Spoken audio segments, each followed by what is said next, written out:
Yo, ladies and gentlemen, we are back again with another disturbing Jay Slater video, and we are literally about to break down some parts of that waffle session of a live stream that took place on TikTok the other day. Look at the people that checked out the last video. I may have come across a little rattled, but there were points that I needed to get across. For me, to see these guys online trying to create this illusion to make it look like I'm the one hiding, no, it's never been that, and it will never ever be that. Literally, I had to set the record straight. But I've come to realize that that whole crew is just a bunch of trolls. They've been trolling from the very, very beginning. Like I said to you guys months and months and months ago, I believe that that message that would have been sent to Debbie saying that you're never going to see your son again because he owes me a lot of money, that would have been sent by someone that was involved in whatever happened to Jay. They literally started the trolling and they've been trolling ever since. As an example, if you look at all of the videos and the pictures that Ayab was putting up on his TikTok, the ones that he still puts up on his story, ones with the content creator heads where they've been cut out and they're bouncing around on some sort of background, whether it's a video, whether it's a picture, that work has only been created by one person and one person only.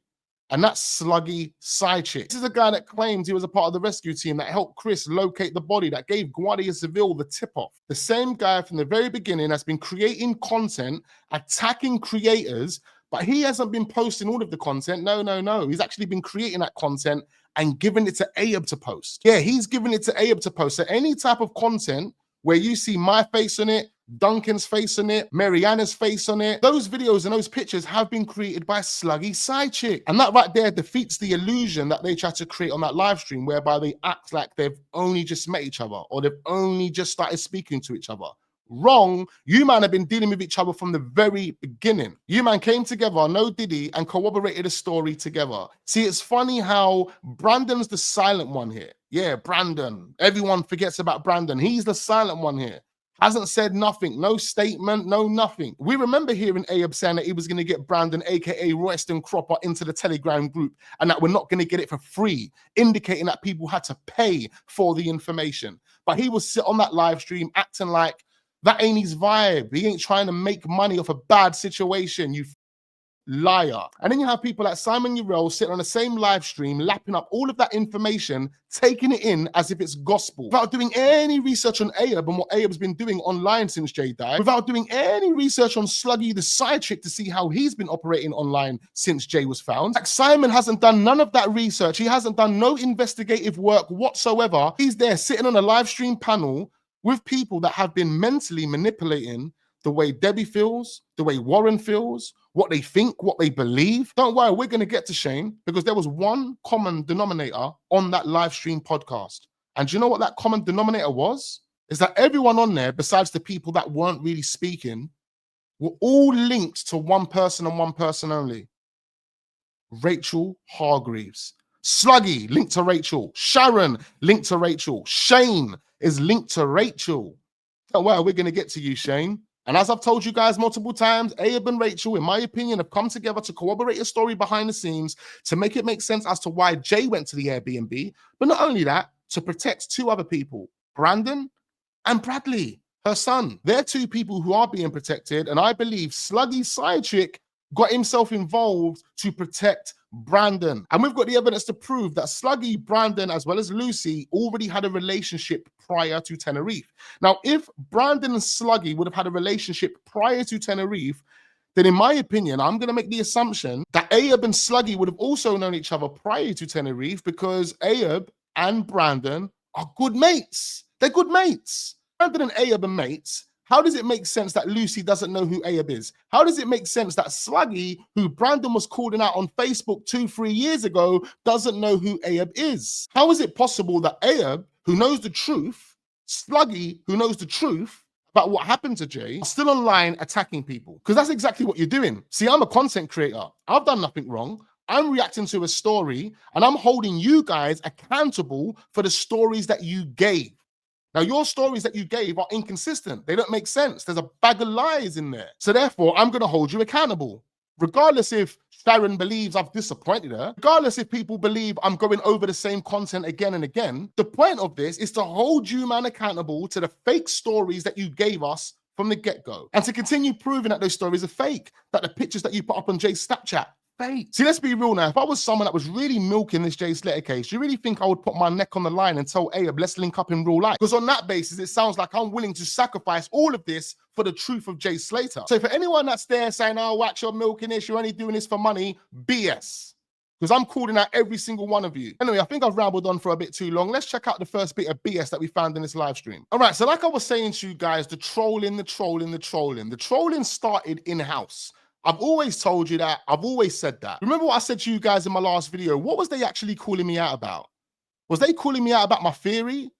Nah, they weren't calling me out about my theories towards this case, because my theories are more or less hitting nails on heads. That's why they're calling me out. If I was someone that was only getting 100, 200 views, do you really think these guys would care? Really? Nah. But like I said to you guys, and I've been telling you guys, the trolling itself started within house. And the reason I've always believed that is because there is no way the moment Debbie landed in Tenerife, she would have been able to receive that type of message. There is no way. Even if you put up the posters in Santiago, there is no way within that short space of time, someone is going to go and message Debbie through WhatsApp telling her that you're never going to see your son again because he owes me a lot of money. See, it's funny. Ayab mentions this on the live stream, but let's listen to what Ayab says. And she said someone texted her saying, he owed me money, or just the sick jokes and that. And I thought, because I remember, obviously I know the same people, like it's the same sort of circle. And I went, and they... You know the same people, it's the same sort of circle, even though we were told this guy's a stranger. They told me, yo, someone, and I was like, what? Who the... They told you. F, like, text that. Like, I was proper screwing at the time, thinking, yo, you lot off your heads. Like, I was like... You lot are off your heads. You lot. Who's you lot? What lot are you talking about? How did you hear that Jay's mum received this disturbing message and you said, yous lot are off your heads? Yous lot in terms of who? Well, the same circle that you know, the same circle that you're all tight with. Is that what you're talking about? If that is the case, why would any one of those guys send a disturbing message like that to Jay's mum if you didn't have an ulterior motive? If there wasn't an agenda or a narrative that was trying to be created at the time? The picture of Jay in the back of the car was fabricated. But that picture of Jay in the back of the car with the message across it was to give a need for Jay to go to the Airbnb. Ayab's already downplayed that photo, downplayed it by saying, what you guys talking about? I don't know what you're talking about. What color is it? What brand is it? But that picture of Jay in the back of the car saying, I've just stole a watch and I'm going to sell it for 10 quid, that gave the world, that gave the media, that gave the family, that gave us as an audience the perception that Jay has done something wrong and he is traveling to the Airbnb to resolve it. And they gave us that without telling us they're giving us that, because that was a part of their plan. That was a part of the cover-up. The same way they used Jay drinking out of a Henny bottle. They told Mark Williams Thomas that we all was drinking Henny that night, but they've only got footage of Jay drinking out of the Henny bottle. No one else. Just Jay. The same with Rocky sleeping in a car. You don't see Jay. Even though Ayab says him and Jay were filming Rocky as they were getting out the car, then he went to the front of the car and started filming him again. So that means you must have two different bits of footage, right? And one of those must include Jay, but the one you decided to send only includes the audio of Jay. Audio that you showed us months and months before, which doesn't make any sense, because why would you detach the audio from the video and only release the audio? And then months and months and months later, you then show us the video. Like, you would have had to go out of your way to detach the audio from the video to then show it to everyone. What they call this, ladies and gentlemen, is mind games. This is them playing mind games. Sluggy's involved in his mind games. Ayab's involved in his mind games. Sharon, poor Sharon, I'm going to say poor Sharon, she's been manipulated to believe a certain narrative, but the narrative that she believes in, the one that she was about to spill out on this live stream, actually defeats... Yeah, that's right. It defeats everything that Ayab has told us about Jay wanting to go to the Airbnb. It defeats everything that Brad told us about Jay going to the Airbnb. Ayab seemed extremely confused when she started saying whatever she said. But you have to ask yourself, why would Sharon, who's in direct contact with Rachel, and we know that through the voice notes that they were sharing with each other, why would she have a different type of perception on what Ayab's role was when it comes to this case? Why is she calling Ayab a hero? Why is she saying that he saved Jay? Saved Jay from what? Listen, don't worry. We're going to get there, ladies and gentlemen. Make sure you hit the like button. Ayab's chatting a bag of waffle, talking about the situation that took place with Debbie. Like, do you know what I mean? Like, trying to get onto everyone saying, yo, who text that? Like, do you know what I mean? Because it was... You're trying to get onto everyone saying, who text that? Why would you ask the people that are meant to be Jay's friends who text that? Why? Why would you think that someone that is meant to be Jay's friend would have texted Debbie that? Why? Why? This, what Ayub is saying, makes no sense whatsoever. Ayub knows someone close to Jay, close to the family, close to this case perhaps, would have sent Debbie that message. And he might have been fuming off the back of that message because he's thinking, hold on, we're trying to get away with something, and that message might lead to this case being further investigated.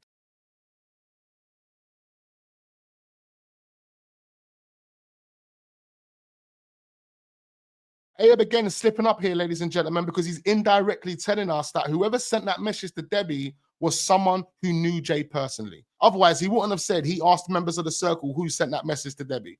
That makes no sense. Why would he think that someone who's meant to be Jay's friend or someone that was involved in whatever happened that evening would have sent Debbie that disturbing message? It makes no sense. And that's how you know he knows who sent that message. You know what I mean? And then straight after that, because you've got to remember, before they put my face out there, it was a whole month in between. You get what I'm saying?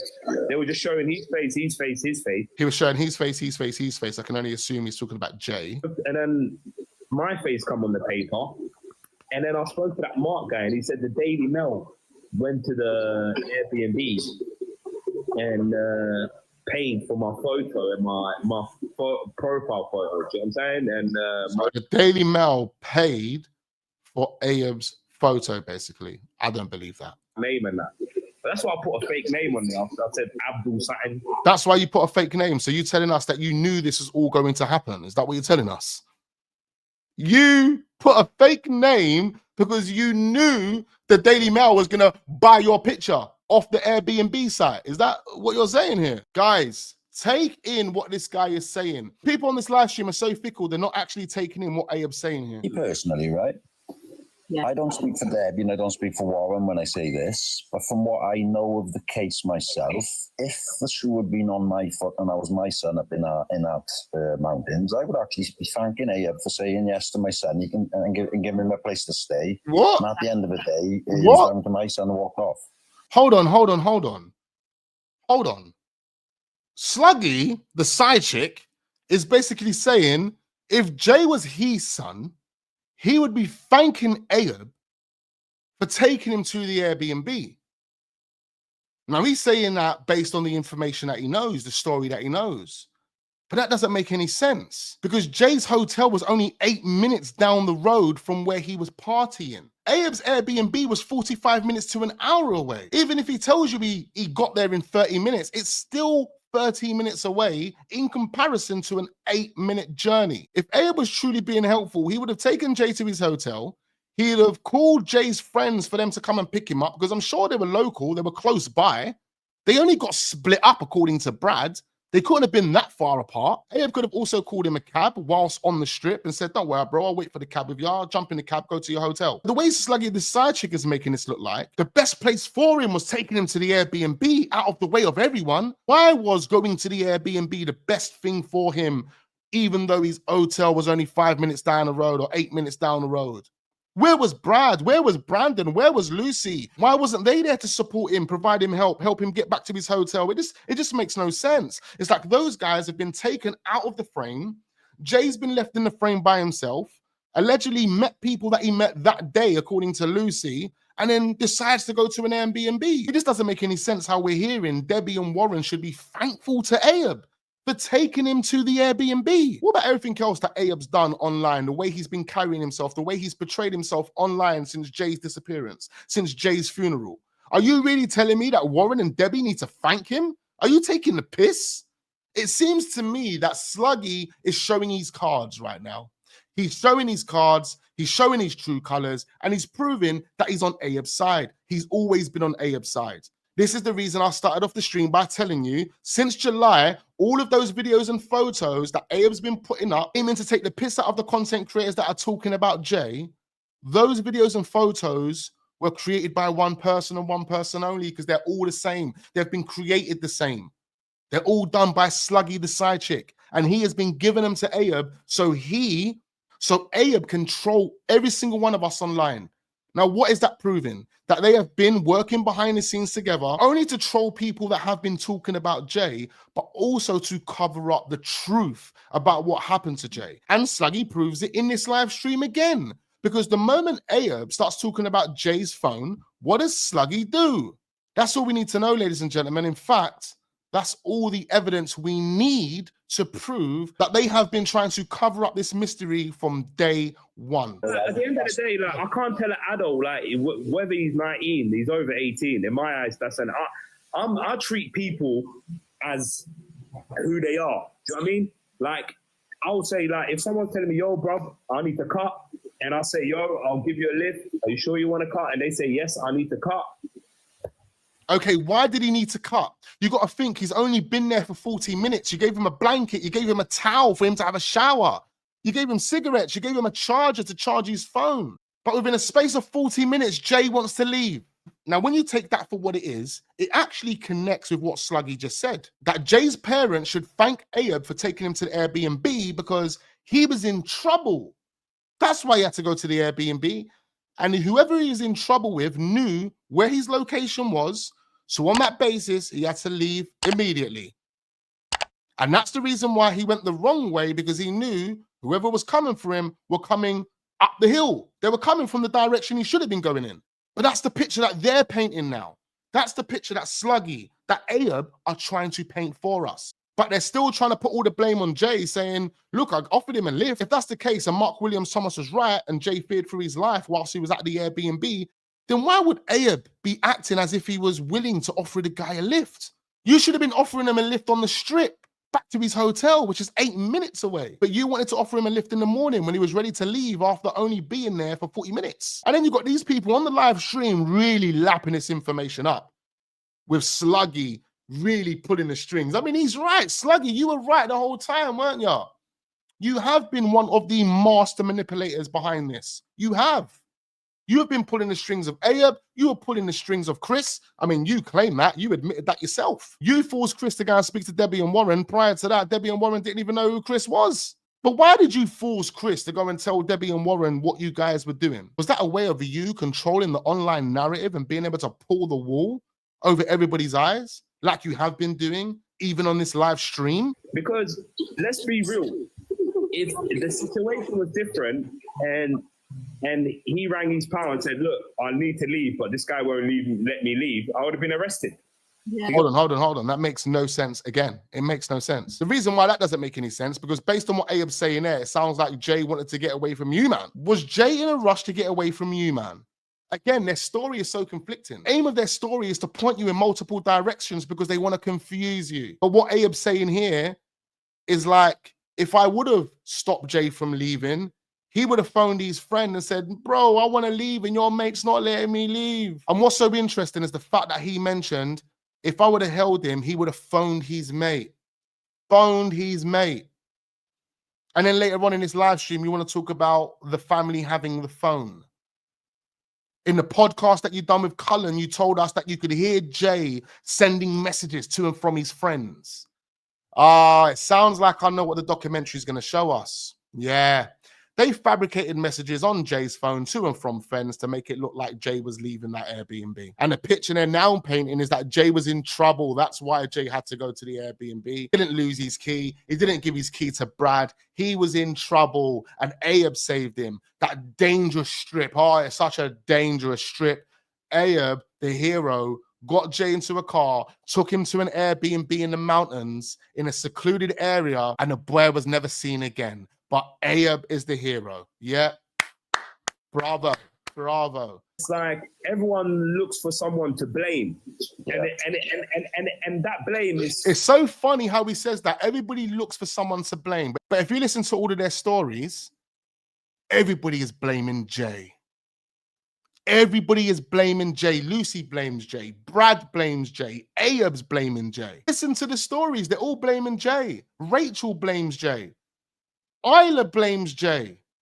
Why is everyone blaming Jay? Oh, is it because they know Jay's never going to be alive to talk for himself? Come on, they knew Jay was there. That's the reason why everyone's story points the finger at Jay. Jay's the one to blame. Jay didn't want to listen. Jay didn't want to end his night early. Jay wanted one more drink. Jay's the one that wanted to go to the Airbnb. Jay's the one that stole a watch. Jay wanted to sell it for 10 quid. Even when you look at Lucy's statement, she doesn't say we met these strangers that night. She says Jay met the strangers that night. Again, they're all blaming Jay, but they're blaming Jay because they know Jay isn't going to be alive to answer any of these questions. He isn't going to be alive to defend himself. And that is where these friends are absolutely disgusting. They have purposely done this, which proves that whatever happened to Jay was premeditated. Brad took him to Tenerife knowing Jay was never going to come back. Well, I'm going to leave it there, ladies and gentlemen. There's a lot of information in this video for you to digest. Another video just proving that these guys are lying, that they're coming together to corroborate a story, that they're manipulating the way people feel, what they're thinking, and ultimately what they're believing when it comes to this Jay Slater case. We ain't finished yet. There's still more parts to this live stream that I do need to bring to your attention. Some very, very interesting points. So make sure you don't go anywhere. Make sure you hit the like button. Leave all your thoughts and all your comments down below. I need to know exactly what you are thinking right about now. Turn your notification bells on so you don't miss out on future videos. And I look forward to seeing you guys on the next one.